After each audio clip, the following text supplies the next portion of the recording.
what inspired you to come start this farm communities?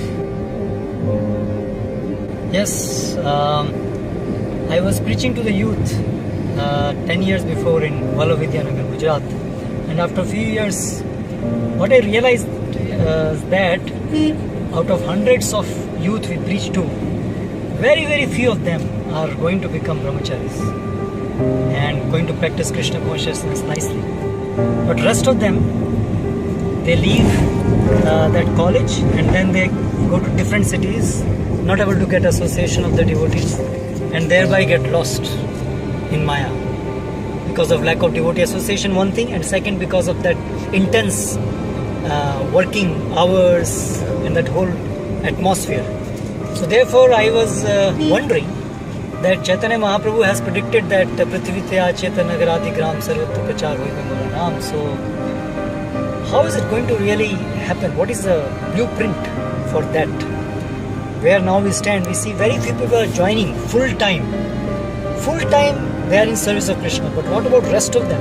Is it going to be like that only? Then how is the whole world is going to become Krishna conscious? So I could see there is a big gap in between. So what is the blueprint to reach that point? What Chaitanya predicted. So then I inquired His Holiness Bhakti Vikas Swami Maharaj. Then he said that according to his understanding, to what Srila Prabhupada has instructed, if these farms become successful, then people in mass will come to Krishna consciousness. This was the first time I was hearing about this farm movement. Though I had read Prabhupada books to some extent, but I could not, it didn't click at that time. But after Guru Maharaj told me, then I studied more in detail, and then Maharaj referred me to one of the disciples of Srila Prabhupada, his name is Tejas Prabhu.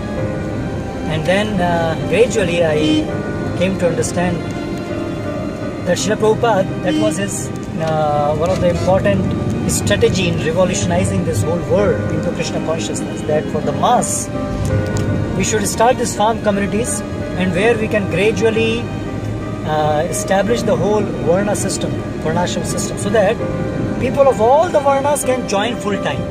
Now what is happening, if we are only in the cities, and that means city temples are basically meant for only brahmacharis or sannyasis in majority, that is full time preachers, that means brahmanas.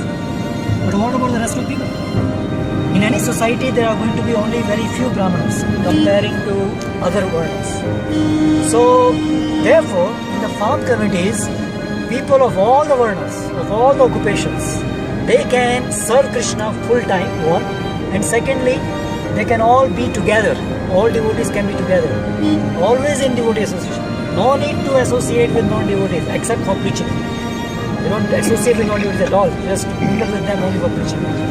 So this was a great insight, and then now I am gradually realizing myself how it is really so.